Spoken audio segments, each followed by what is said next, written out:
हाँ तो वही, क्या हाल है? चलिए, तो लास्ट लेक्चर में हमने अपने चैप्टर 25 को कंप्लीट किया था, मानव उत्सर्जन तंत्र को। और आज जो हम बात कर रहे हैं वो अपने जूलॉजी की सेकंड यूनिट की बात कर रहे हैं और चैप्टर है 26। ठीक है, तो 26 जो चैप्टर है वो है मानव तंत्रिका तंत्र, यानी कि ह्यूमन नर्वस सिस्टम। तो नर्वस सिस्टम के बारे में बात कर रहे हैं।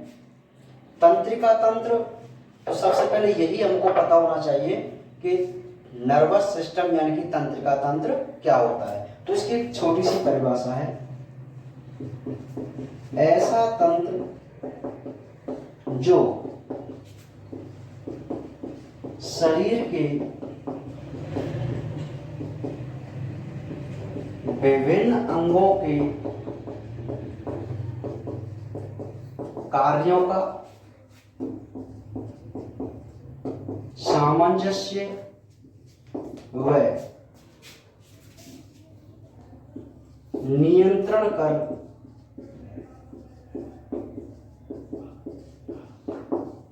शरीर का नियंत्रण करता है,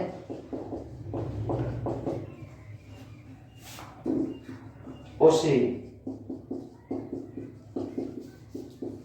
तंत्रिका तंत्र कहते हैं। मतलब नर्वस सिस्टम की मैं बात करूं तो क्या होता है कि भाई हमारी बॉडी के अंदर एक ऐसा तंत्र कि हमारी शरीर के जितने अंग होते हैं उन सभी के कार्यों का सामंजस्य और नियंत्रण कर हमारे शरीर का कंट्रोल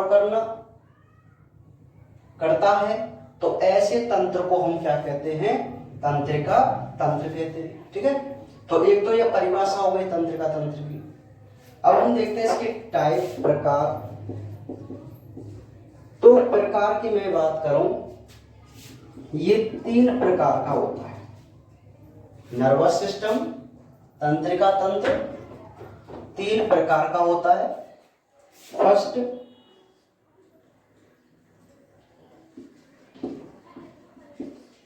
केंद्रीय तंत्रिका तंत्र। सेकंड, परिधीय तंत्रिका तंत्र। और थर्ड है स्वायत्त तंत्रिका तंत्र। जरा बात को ध्यान से समझिए कि भाई जो मानव का तंत्रिका तंत्र होता है वह ऐसा तंत्र होता है जो हमारी बॉडी के जितने भी ऑर्गन्स होते हैं उन सभी के कार्यों का सामंजस्य स्थापित करता है, उनका कंट्रोल करता है कार्यों का, जिससे हमारी पूरी बॉडी क्या होती है? कंट्रोल होती है। तो ऐसे तंत्र को हम क्या कहते हैं?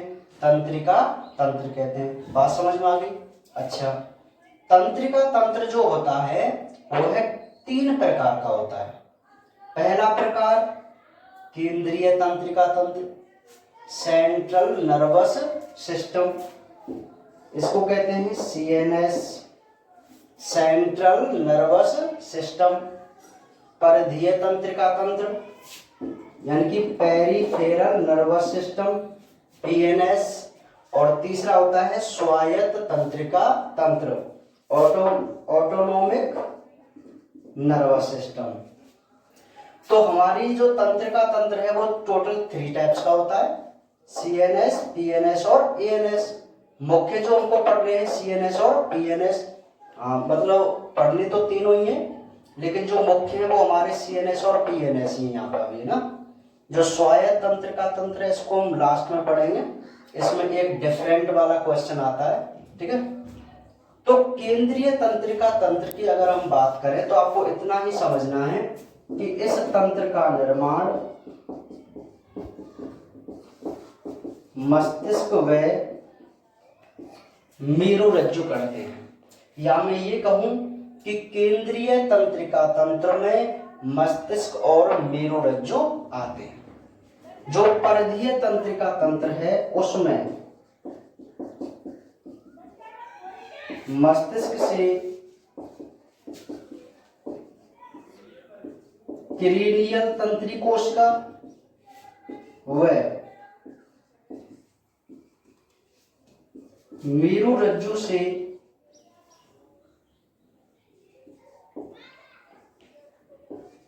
निकली तंत्री कोशिका। बात समझो।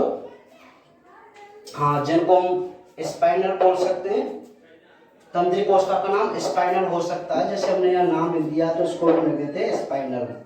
ठीक है, बात को जरा ध्यान समझिए कि भाई केंद्रीय तंत्रिका तंत्र में तो अच्छा सेंटर का मतलब बीच वाला होता है, तो आप जैसे यही देखें तो सेंटर में हमारे एक तो ये मस्तिष्क हो गया और बैक साइड में क्या हो गई, मेरुरज्जु। तो मस्तिष्क और मेरुरज्जु हमारे कौन से तंत्र का निर्माण करते हैं, केंद्रीय तंत्रिका तंत्र का, यानी कि सीएनएस का। ठीक है, और पर्दीय, जैसा कि नाम से पता चल रहा है, पर्दीय का मतलब होता है चारों ओर। तो मस्तिष्क से कुछ तंत्री कोशिका निकलती हैं और जो हमारी मेरुरज्जु होती है उससे भी तंत्री कोशिका निकलती है। निकलती है नहीं निकलती? तो इनको हम क्या बोल देते हैं, ये जो तंत्री कोशिका जो मस्तिष्क और मेरुरज्जु से निकलती हैं उन वह हमारे शरीर में परिधीय तंत्रिका तंत्र का निर्माण करती है। क्लियर है बात? और जो तीसरा तंत्र है वह है स्वायत्त तंत्रिका तंत्र है, जिसको हमने दो भागों में डिवाइड किया है, अनुकंपी और परानुकंपी। ठीक है, अनुकंपी और परानुकंपी। तो बात समझ में आ गई यहां तक? ये हमारे तंत्रिका तंत्र के बारे में थोड़ी बेसिक बात थी। ये तंत्रिका तंत्र की परिभाषा और ये तंत्रिका तंत्र के टाइप। ठीक है, तो तीन प्रकार आपको समझ में आ गए। पहला केंद्रीय तंत्रिका तंत्र, जिसको हम सीएनएस कहते हैं, इसके अंतर्गत मस्तिष्क व मेरुरज्जु आते हैं। सेकंड परिधीय तंत्रिका तंत्र, जिसको पीएनएस कहते हैं, इसके अंतर्गत मस्तिष्क से निकली क्रेनियल तंत्री कोशिका और मेरुरज्जु से निकली स्पाइनल तंत्री कोशिका सम्मिलित होती हैं। और जो थर्ड है स्वायत्त तंत्रिका तंत्र, जिसको हम एएनएस कहते हैं, वह है अनुकंपी और परानुकंपी दो प्रकार का होता है। तो यहां तक कोई दिक्कत नहीं। चलिए, तो अब जो हम क्रम से इनकी बात कर लेते हैं, तो मुख्य क्वेश्चन जहां से आता है वह है केंद्रीय तंत्रिका तंत्र से आता है, क्योंकि इसमें हम क्या पढ़ते हैं, मस्तिष्क और मेरुरज्जु पढ़ते हैं। बात समझ में आ गई? चलिए,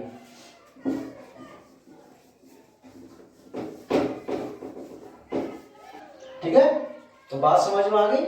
चलिए, तो अब हम अपने क्रम से बात करते हैं। तो सबसे पहले हम अपने मुख्य टॉपिक पर ही आ जाते हैं। मैं आपको डायरेक्ट बता दूं कि केंद्रीय तंत्रिका तंत्र में हम मस्तिष्क और मेरुरज्जु की बात करेंगे। तो हम सबसे पहले यहां पर हेडिंग क्या लगा देंगे, मस्तिष्क। ठीक है, अब जो ये मस्तिष्क है, यहीं से हमारा निबंधात्मक क्वेश्चन आएगा, क्योंकि ये भी सेकंड यूनिट है ना जूलॉजी की, तो यहां से भी निबंधात्मक क्वेश्चन आने के चांस होते हैं, आता भी है। ठीक है, हाँ, निबंधात्मक क्वेश्चन 3 आते हैं, जिनमें से 2 क्वेश्चन जूलॉजी से आते हैं लॉन्ग, और 1 क्वेश्चन बॉटनी से आता है निबंधात्मक। याद रखना इसको ना। चलिए, तो मस्तिष्क की हम बात करते हैं, जिसको हम ब्रेन बोलते हैं, सभी जानते हैं आप। चलिए, तो क्या लिखना है इसमें, मस्तिष्क एक कोमल अंग है जो कपाल द्वारा सुरक्षित रहता है। मस्तिष्क जो होता है वो एक बहुत ही कोमल अंग है जो किसके द्वारा सुरक्षित रहता है, कपाल के द्वारा। नेक्स्ट पॉइंट, मस्तिष्क के आवरण को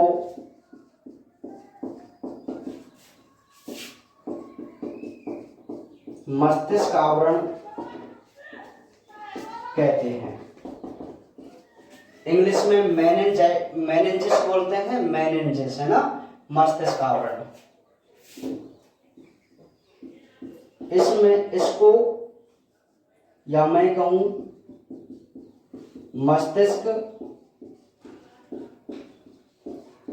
3 झिल्लियों द्वारा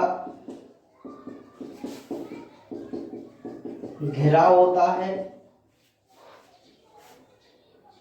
जो अच्छा जो 3 झिल्लियां वो कौन कौन सी है? नंबर 1 डोरामीटर, सेकंड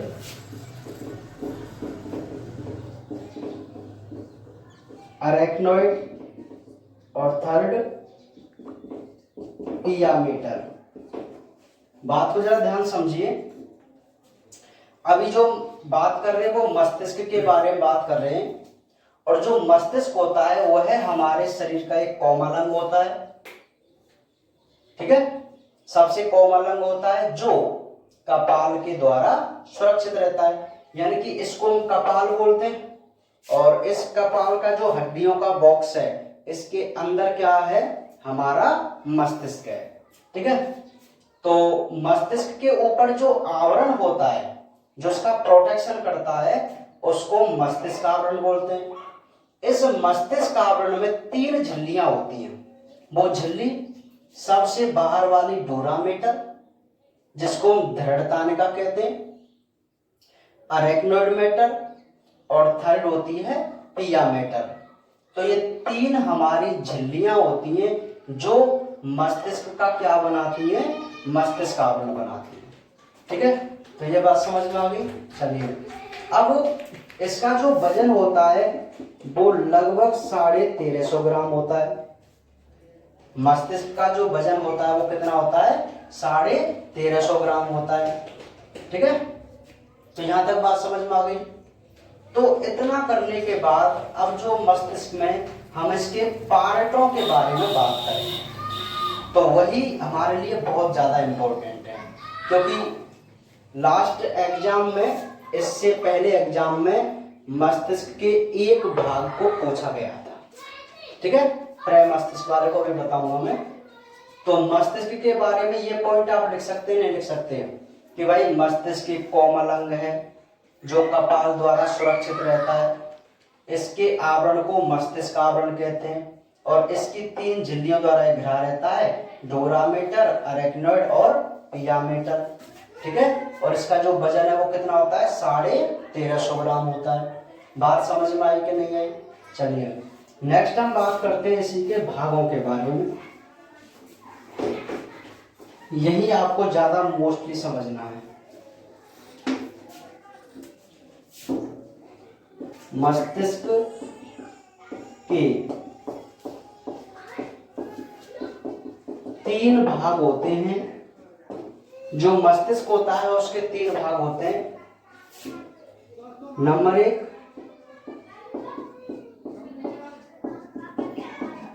अग्र मस्तिष्क,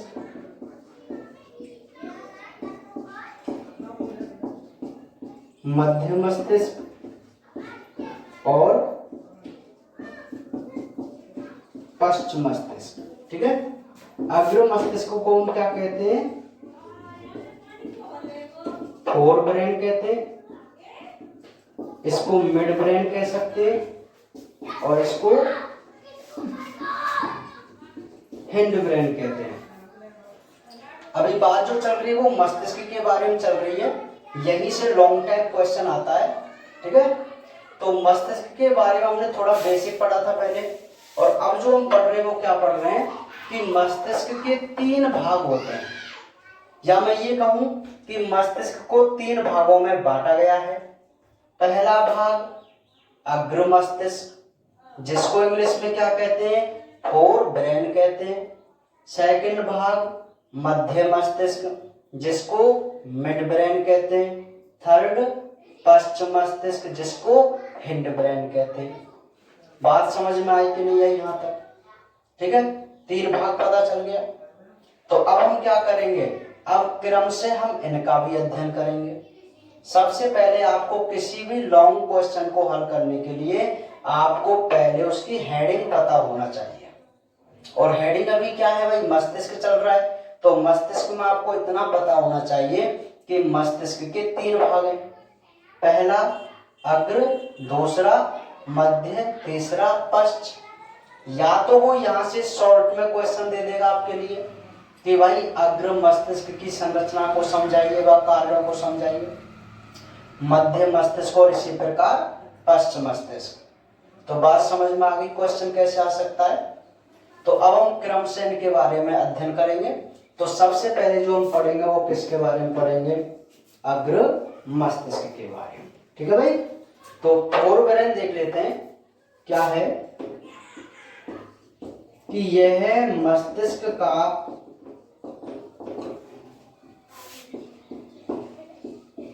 सबसे बड़ा भाग है जो 2 भागों से मिलकर बनता है। ठीक है। पहला नंबर ए में यहां पर लिख देता हूं, वह है प्रेमस्तिष्क, जिसको इंग्लिश में सेरिब्रम बोलते हैं। बात को यही समझना आप कि मस्तिष्क के 3 भाग थे और उन तीनों भागों की हम सबसे पहले बात कर रहे हैं अग्र मस्तिष्क की। तो अग्र मस्तिष्क जो है वह मस्तिष्क का सबसे बड़ा भाग होता है। ठीक है, जो 2 भागों से मिलकर बनता है, या मैं ये कह दूं कि अग्र मस्तिष्क को 2 भागों में बांटा गया है। एनसीईआरटी बुक में आपको डायरेक्ट ही 3 भाग मिलेंगे, लेकिन आरबीएसई बुक में आपको पहले ये लिख के चलना है कैसे ये 2 भागों में बांटा है। ठीक है।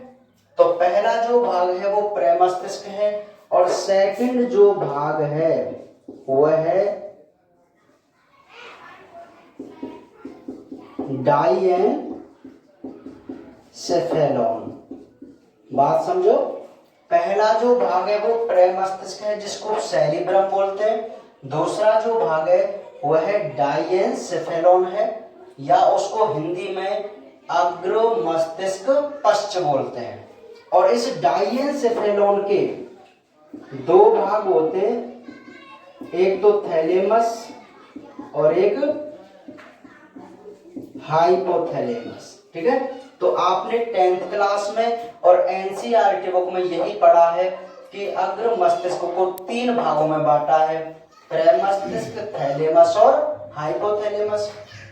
या तो आप ऐसे लिख दें तो भी कोई दिक्कत नहीं है, और अगर आप ऐसे लिखते हैं कि इसको 2 भागों में बांटा है तो आपको पहले 2 भाग ही लिखने पड़ेंगे, प्रेमस्तिष्क और डाइएनसेफेलॉन।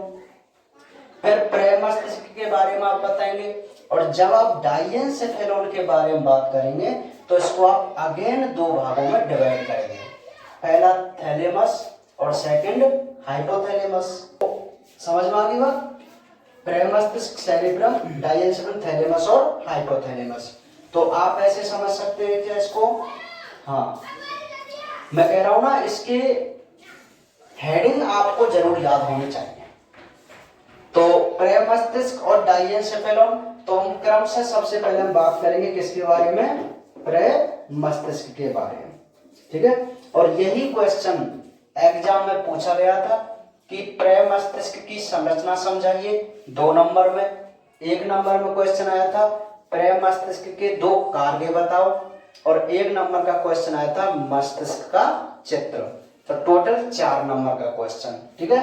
तो मैं आपको बता दिया है कि बायोलॉजी में हमेशा टुकड़ों में ही लॉन्ग क्वेश्चन आते हैं, पूरी थ्योरी वो आपके लिए कभी नहीं देगा। मेरा मतलब वो आपसे ऐसे क्वेश्चन नहीं देगा कि मानव मस्तिष्क की संरचना को समझाइए, बिल्कुल भी नहीं देगा। वो आपको टुकड़ों में ही क्वेश्चन पूछेगा। ठीक है। तो आपको बहुत ही इजी रहेगा एग्जाम में आंसर करना।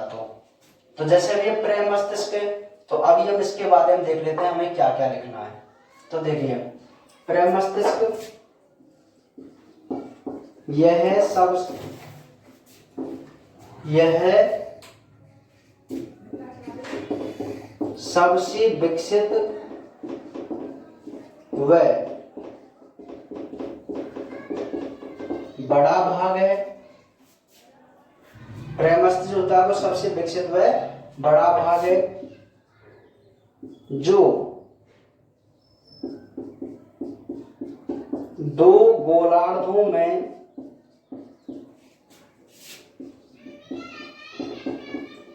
बटा होता है, जो दो गोलार्धों में बटा होता है।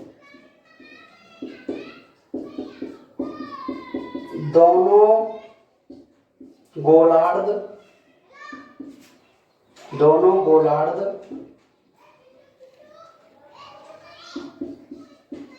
कॉर्पस कैलोसम द्वारा जुड़े रहते हैं। दोनों गोलार्ध कॉर्पस कैलोसम द्वारा जुड़े रहते हैं। नेक्स्ट, दायां गोलार्ध शरीर के बाएं भाग का, जबकि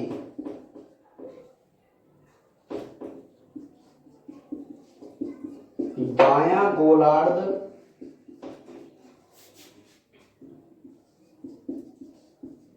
शरीर के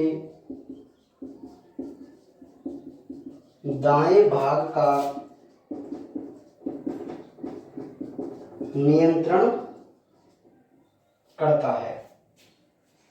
नेक्स्ट, इसके कॉर्टेक्स भाग में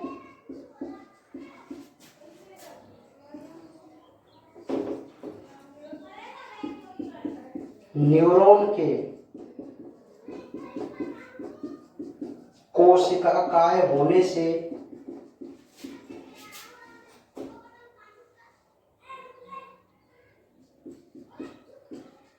ग्रे मैटर होता है तथा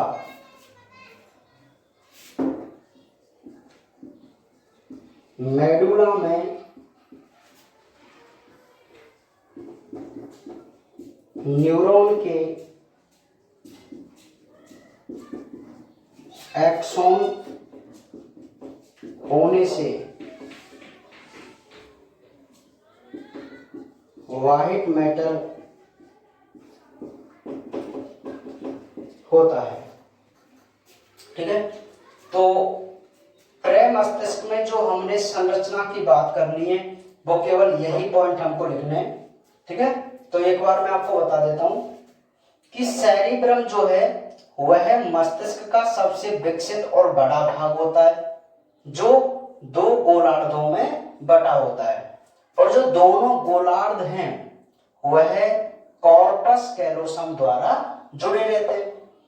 अभी एक बार पॉइंट समझ लीजिए, फिर मैं आपको डायग्राम के हिसाब से बनाऊंगा। चलो मैं पहले इसका डायग्राम ही बना देता हूं। अभी एक मिनट रुको, पहले डायग्राम बनाता हूं, तब आपको ये बहुत अच्छे तरीके से समझ में आएगा। ठीक है,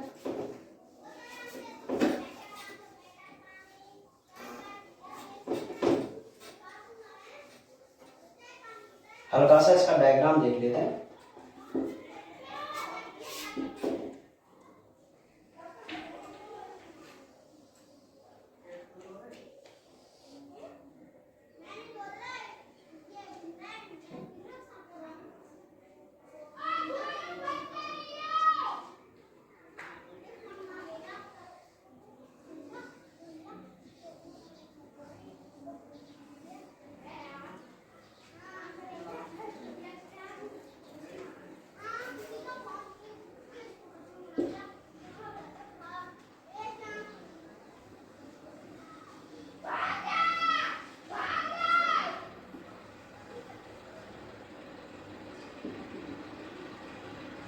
देखिए, तो ये जो आपको एक रफली डायग्राम दिखाई दे रहा है वह है मानव मस्तिष्क की अनुप्रस्थ काट है।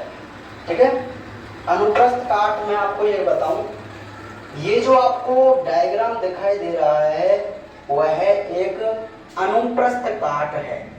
जैसे ये जो हमारा मस्तिष्क है पूरा, तो इसको अगर हम ऐसे काटे बिल्कुल मिड में से, तो इसके दो भाग हो जाते हैं अलग अलग, बिल्कुल समान आकृति के। बीच में यहां पर एक दरार होती है, ये जॉइंट होता है, ठीक है, बोन्स होती है, यहाँ पर पैराइटल बोन्स होती हैं। उन बोन्सों को अगर हम अलग कर दें, ऐसे कर दें, तो ये हमारा जो मस्तिष्क है वो बिल्कुल दो भागों में डिवाइड हो जाता है। और ये जो डायग्राम है वह केवल एक गोलार्ध का है। मान लीजिए अगर मैं ऐसे खड़ा हो जाऊं, ऐसे, तो मैं इस वाले पार्ट को, इधर वाले जो हाफ पार्ट है उसको ऐसे रख दूं, तो वो आपको कुछ इस प्रकार दिखाई देगा, जो आपको डायग्राम में दिखाई दे रहा है। ठीक है, तो इनकी बात कर लेते हैं। डायग्राम जरा देखो आप, ये जो है वह है प्रमस्तिष्क है, ठीक है, और ये होता है थैलेमस, और ये होता है हाइपोथैलेमस। ये तीनों मिलकर क्या बनाते हैं? अग्र मस्तिष्क बनाते हैं। और इसको हम क्या बोलते हैं? मध्य मस्तिष्क। और ये पॉन्स, ये वाला मेडुला, और ये अनुमस्तिष्क, और ये तीनों मिलकर क्या बनाते हैं? पश्च मस्तिष्क बनाते हैं। और जो आपको ये दिखाई दे रही है वो क्या है? मेरुरज्जु दिखाई दे रही है ना, बिल्कुल। हाँ, चलिए, पूरा दिखाई दे रहा है। तो इस संरचना को हम एक डायग्राम के हिसाब से समझेंगे। अभी मैं इस डायग्राम को जब पूरी संरचना देख लेंगे तब भी बनाएंगे इसको, ठीक है। तो एक बार यहां ध्यान दीजिए डायग्राम पर। ये मानव मस्तिष्क का एक अनुप्रस्थ काट है कि नहीं? अच्छा, इसमें अगर हम देखें तो ये सबसे ऊपर जो आपको यहां से यहां तक दिखाई दे रहा है, देखो, ये वाली पूरी संरचना, ये क्या है? प्रमस्तिष्क है। क्या है? प्रमस्तिष्क, ठीक है। अच्छा, क्योंकि जो हमारा अग्र मस्तिष्क है वह 2/3 भाग बनाता है, मतलब टोटल हमने 3 भागों में बांटा है, तो 3 भाग इसके 100% है। तो एकमात्र जो हमारा अग्र मस्तिष्क है वो दोनों भागों के बराबर का होता है। मैं ये कहूं कि 2/3 जगह में हमारा कौन होता है? प्रमस्तिष्क होता है। लगभग मैं ये कह दूं 70-80% होता है, ठीक है। हाँ, 60 से 80%। तो ये तो प्रमस्तिष्क है पूरा। और ये क्या है? थैलेमस, और ये हाइपोथैलेमस। तो प्रमस्तिष्क, थैलेमस और हाइपोथैलेमस, ये तीनों मिलकर तो अग्र मस्तिष्क बनाते हैं। और ये जो है वो अकेला मध्य मस्तिष्क है, जिसका कोई डिवाइडेशन नहीं होता है ना। मध्य मस्तिष्क हो गया। और जो तीसरा मस्तिष्क है वो क्या है? पश्च मस्तिष्क। तो पश्च मस्तिष्क को भी हमने 3 भागों में बांटा है। पहला है पॉन्स, दूसरा है मेडुला, और थर्ड है अनुमस्तिष्क। तो ये तीनों मिलकर कौन सा मस्तिष्क बनाते हैं?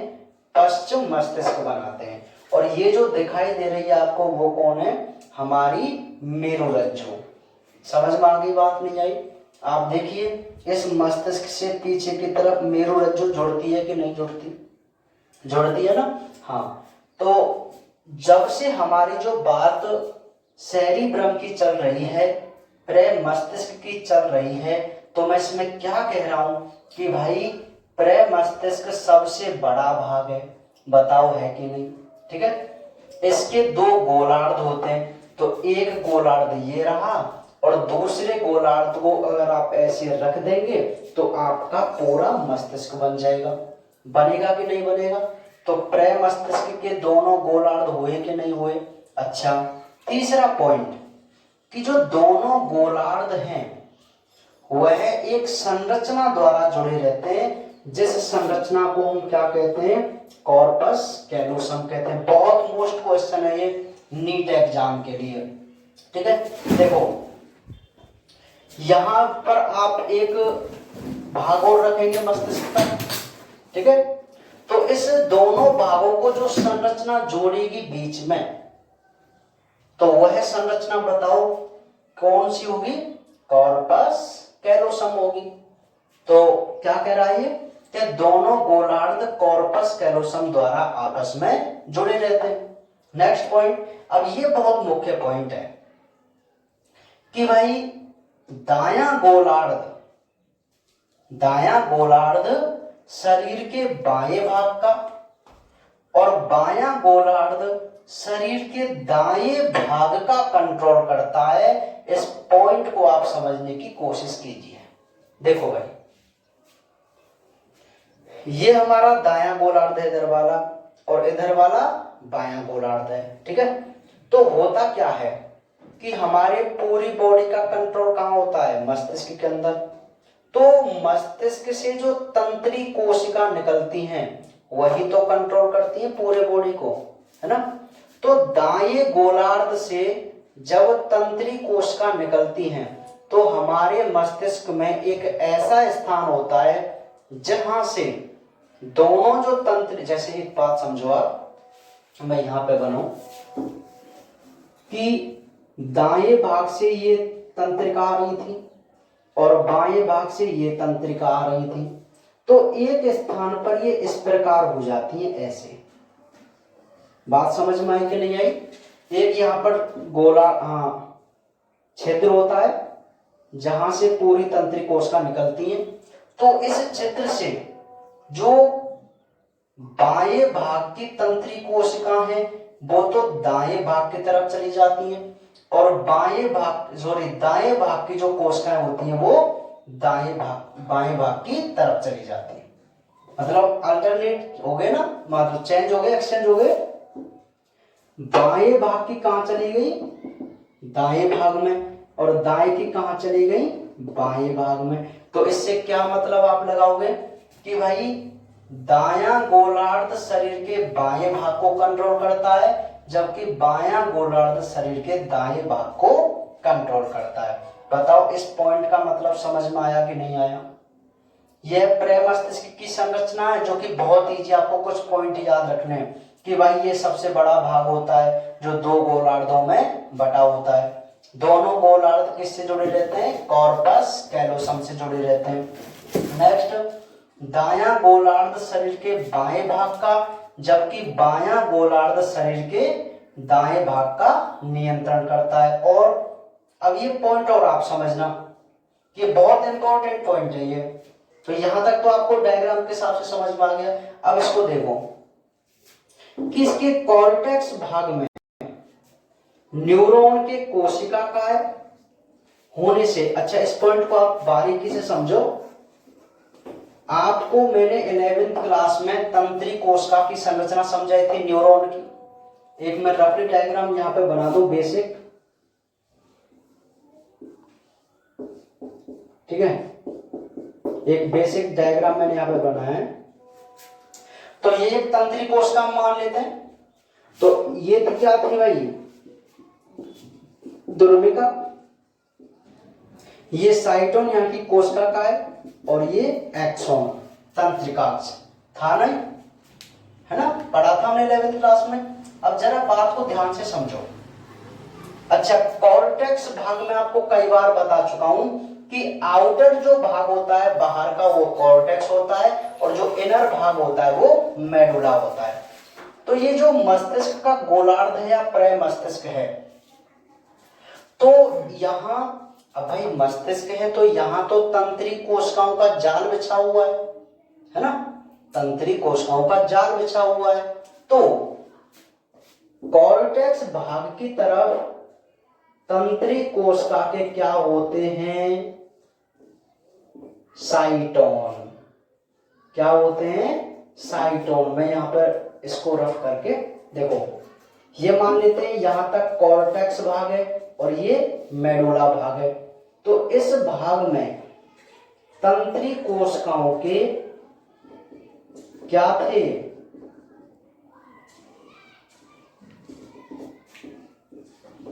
साइटोन। क्या है? साइटोन यानी कि कोशिका काय, और कोशिका काय का जो कलर होता है वो धूसर कलर होता है, ग्रे कलर के होते हैं कौन, साइटोन। अब एक बात मुझे बताओ, जब प्रमस्तिष्क के कॉर्टेक्स भाग में साइटोन है तो आपको इसकी संरचना, या मैं ये कहूं कि यहाँ पर जो फ्लूइड है, द्रव पदार्थ है, उसका रंग कैसा लगेगा आपको, ग्रे। तो आप ये नहीं कह सकते क्या कि प्रमस्तिष्क के कॉर्टेक्स भाग में या बाहरी भाग में साइटोन की उपस्थिति से यहाँ पर क्या पाया जाता है, ग्रे मैटर पाया जाता है। पॉइंट समझ में आया कि नहीं आया है? इसी प्रकार अब आप फिर देखो, मेडुला भाग में कौन सी संरचना है न्यूरॉन की, एक्सोन, तंत्रिका, और एक्सोन का कलर कैसा होता है, व्हाइट। तो अंदर की तरफ कैसा मैटर पाया जाएगा, मतलब द्रव्य, लिक्विड, कैसा, व्हाइट मैटर। तो ये पॉइंट समझ में आया कि नहीं आया? वो क्या कह रहा है, देखो कि इसके कॉर्टेक्स भाग में, प्रमस्तिष्क के कॉर्टेक्स भाग में न्यूरॉन के कोशिका काय होने से, अरे साइटोन मैंने आपको बता रखा है तंत्रिकोशिका में, ये जो भाग है इसका गोल वाला, इसको साइटोन कहते हैं, जिसमें केंद्रक होता है इसका, और जो लंबा तंतु है इसको एक्सोन कहते हैं। तो कॉर्टेक्स भाग में न्यूरॉन के कोशिका काय होने से यहाँ जो द्रव्य होता है वो कैसा होता है, धूसर द्रव्य या ग्रे मैटर। और मेडुला में न्यूरॉन के एक्सोन होने से, न्यूरॉन के क्या होने से, एक्सोन होने से कैसा मैटर होता है, व्हाइट मैटर होता है। कैसा, व्हाइट मैटर।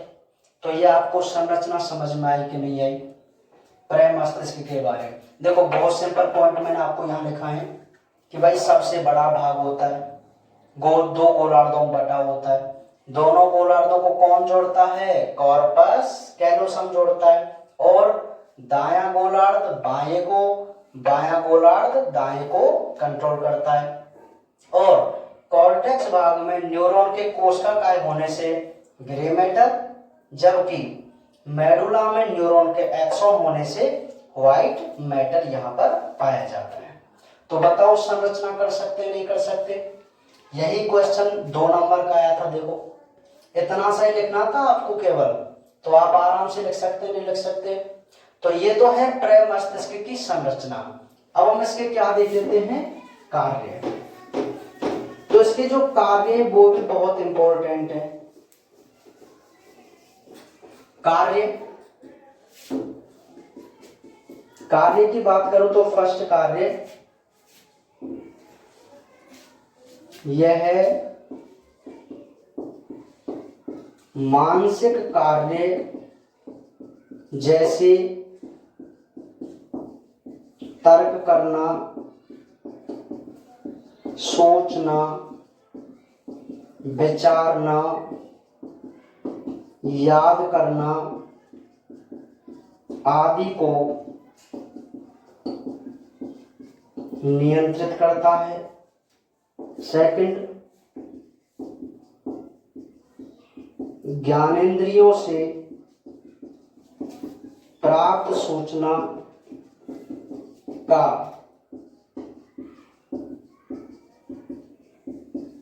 विश्लेषण करता है। और थर्ड, ऐच्छिक पेशियों के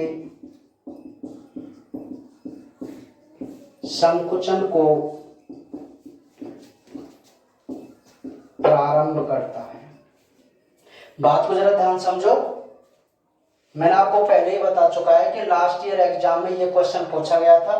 2 नंबर में पूछा था प्रमस्तिष्क की संरचना समझाइए, और 1 नंबर में मस्तिष्क का नामांकित चित्र, और 1 नंबर में प्रमस्तिष्क के 2 कार्य पूछे थे। ठीक है, तो प्रमस्तिष्क की संरचना को तो हमने देख लिया। अब इसके कार्य हम देख लेते हैं।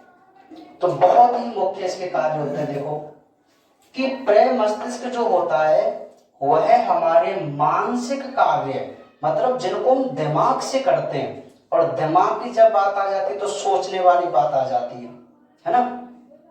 तो जितने भी कार्य हमारे सोच विचार कर किए जाते हैं, तो आप समझ लेना उन कार्यों को कौन करवा रहा है, प्रमस्तिष्क। जैसे मैं आपको कहूं, कई बार जब हम सोचते हैं तो कभी ऐसे सोचते हैं कि ऐसे करके, नहीं ना, कैसे सोचते हैं, अरे यार क्या किया जाना चाहिए, यहाँ उंगली जाती है नहीं जाती, यहाँ पर जाती है ना, ऐसे सोचते हैं यार क्या करूं मैं यार, करते नहीं करते। तो आपकी उंगली यही क्यों जा रही है, अरे भाई ये जो आपको माथा दिखाई दे रहा है ना, यही माथा आपका प्रमस्तिष्क है। क्या है ये माथा, प्रमस्तिष्क। तो सोचने का कार्य कौन कर रहा है, प्रमस्तिष्क कर रहा है। बात समझ में आई कि नहीं आई। आप जो भी चीज लर्न करते हो, याद करते हो, तर्क विचार करते हो, तर्क करते हो, तो इन सब कार्यों को कौन कर रहा है भाई, कौन कर रहा है, प्रमस्तिष्क कर रहा है। ठीक है, नेक्स्ट बात, पहला कार्य समझ में आ गया। सेकंड कि आंख नाक कान, ये जो हमारी ज्ञानेंद्रियां हैं, इनकी सूचनाओं को एक्सेप्ट करता है कौन, प्रमस्तिष्क, और उनका क्या करता है, विश्लेषण करता है। आंख से आप जो देखते हो उसको बताता है आपको कि आप क्या देख रहे हैं ना, ऐसे। और जो हमारी ऐच्छिक पेशियां होती हैं, ऐच्छिक पेशी जो हमारे कंट्रोल में, जैसे लिखने वाली, बोलने वाली, चलने वाली, इन पेशियों को वो क्या करता है, उनके संकुचन को प्रारंभ करता है। अब मैंने आपको स्टार्ट कराने से पहले, 12th क्लास स्टार्ट कराने से पहले एक लेक्चर बनाया था, एक पढ़ाया था आपको, पेशी संकुचन पढ़ाया था ना। तो मैंने आपको ये भी बताया था कि भाई जब तक पेशियों में संकुचन नहीं होगा तब तक आप कोई कार्य नहीं करेंगे। तो हमारी ऐच्छिक पेशियों के संकुचन को भी कौन प्रारंभ करता है, प्रमस्तिष्क करता है। बात समझ में, ठीक है। तो बताओ ये तीन कार्य और प्रमस्तिष्क की संरचना आप कर सकते हैं कि नहीं कर सकते, कर सकते हैं ना आराम से। हाँ, बहुत मुख्य क्वेश्चन है ये। चलिए नेक्स्ट,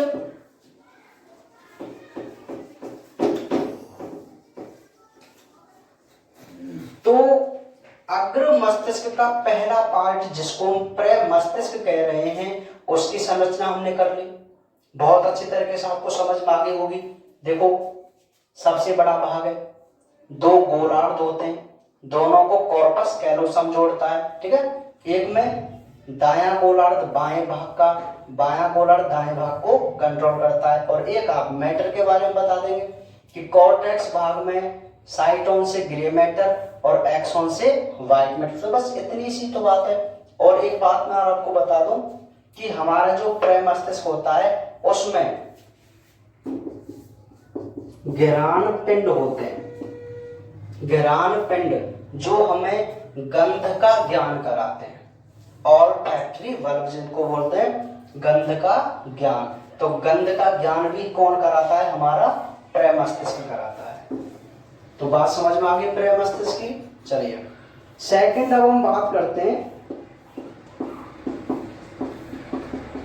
अग्र मस्तिष्क पश्च, और इस अग्र मस्तिष्क पश्च को हम इंग्लिश में डाइएनसेफेलॉन कहते हैं, डाइएनसेफेलॉन। तो अग्र मस्तिष्क पश्च हमारे अग्र मस्तिष्क का सेकंड भाग है। तो आप इसमें डायरेक्ट लिख सकते हैं, इसके दो भाग हैं। नंबर एक थैलेमस, जिसको हिंदी में चेतक कहा जाता है। क्या कहा जाता है, चेतक। तो थैलेमस आपको यहां पर दिखाई दे रहा है, तो यहां पे मैं क्या लिख सकता हूं, देखो संरचना अपने आप है कि यह प्रमस्तिष्क के पीछे है कि नहीं, बताओ, प्रमस्तिष्क के पीछे और नीचे है ना। तो मैं यहां लिख सकता हूं कि यह प्रमस्तिष्क के पीछे स्थित होता है। ठीक है, आप ये भी लिख सकते हैं कि पूरा जो डाइएनसेफेलॉन है वह भी प्रमस्तिष्क के पीछे होता है, या आप यहाँ पे लिख सकते हैं कोई फर्क नहीं पड़ता है। ठीक है, एक पॉइंट लिखेंगे कि यह ग्रे मैटर से बना अंडाकार पिंड है, क्योंकि ये जो है लगभग कॉर्टेक्स भाग में आ रहा होगा, तो इसलिए यहां पर कौन सा मैटर है, ग्रे मैटर। किसमें, थैलेमस का। तो यह ग्रे मैटर से बना एक अंडाकार पिंड होता है। बस इतना ही है, संरचना कोई खास ज्यादा नहीं है। इसका कार्य देख लीजिए आप कि यह उन संवेदी आवेगों को भी पीड़ा और सुख, संवेदी आवेगों का प्रसारण करता है जो प्रमस्तिष्क को जाती है। ठीक है, तो थैलेमस में आपको यही 3 पॉइंट लिखने हैं कि यह प्रमस्तिष्क के पीछे स्थित होता है, जो ग्रे मैटर से बना एक अंडाकार पिंड है। और एक इसका कार्य वाला पॉइंट है कि भाई थैलेमस का कार्य क्या है, तो आप बिल्कुल बता देंगे कि सर जो थैलेमस होता है वह सुख और दुख की सूचनाओं को, सुख और दुख की सूचनाओं को प्रसारित कर प्रमस्तिष्क के पास पहुंचाता है। क्योंकि मैं आपको बता दूं कि आप कब सोचते हो, या तो कोई खुशी वाली बात या कोई दुख वाली बात हो। खुशी वाली बात और दुख वाली बात में आप अलग प्रकार से सोचते हैं कि नहीं सोचते, और सोचने का कार्य किसका है, प्रमस्तिष्क का, प्रमस्तिष्क का। तो इस तक सुख और दुख की सूचनाओं को जो पहुंचाता है वो कौन पहुंचाता है, थैलेमस पहुंचाता है। क्लियर है बात? ठीक है, तो ये थैलेमस हुआ, बहुत छोटा सा है ना। चलिए लास्ट अब हम बात कर रहे हैं हाइपोथैलेमस के बारे में।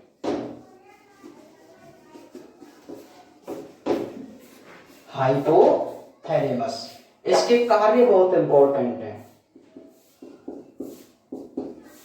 हाइपोथैलेमस क्या लिखना है, नाम से पता चल रहा है कि यह थैलेमस के नीचे स्थित होता है। नेक्स्ट, यह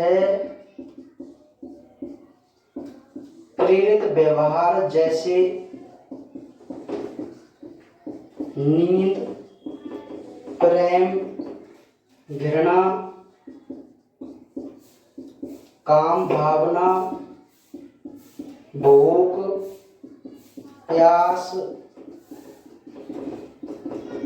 आदि को नियंत्रित करता है। यह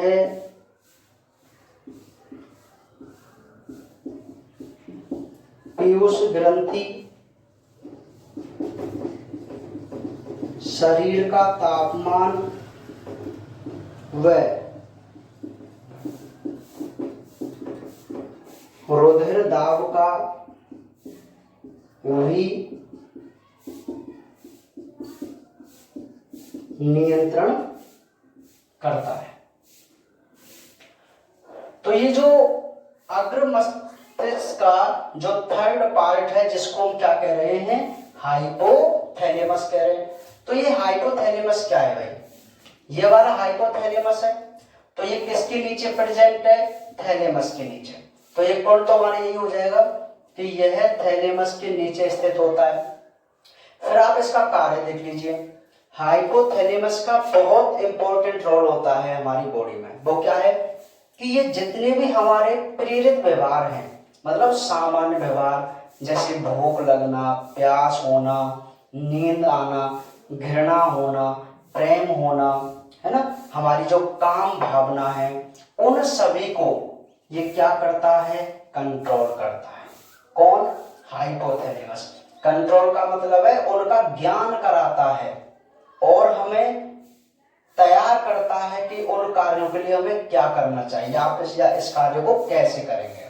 ठीक है, तो उन कार्यों को कौन कराता है, हाइपोथैलेमस।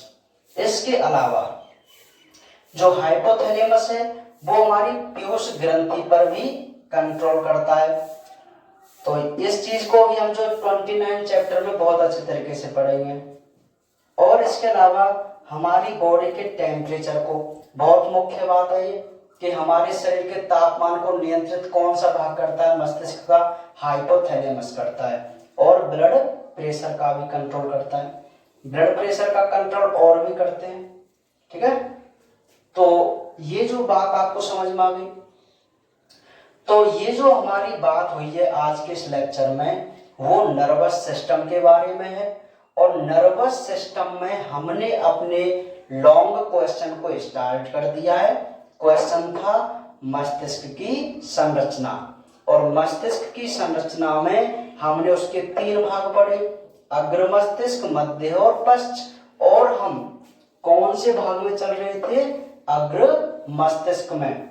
अग्र मस्तिष्क में हमने क्या पढ़ लिया, प्रमस्तिष्क पढ़ लिया, इसके कार्य देख लिए, थैलेमस और हाइपोथैलेमस। तो अब जाकर हमारा मस्तिष्क का फर्स्ट भाग कंप्लीट हुआ है, जिसको आप क्या कह रहे हैं, अग्र मस्तिष्क कह रहे हैं। ठीक है, आज केवल हम इतना ही पढ़ेंगे और कल के लेक्चर में हम पूरे मस्तिष्क की संरचना को कंप्लीट करेंगे। ठीक है, क्योंकि लॉन्ग टाइप जो क्वेश्चन इस यूनिट से आता है ना, तो यहां से आने के सबसे ज्यादा चांसेस होते हैं। तो आप इसको बहुत अच्छे तरीके से पढ़ना है। ठीक है, आज के लिए इतना ही।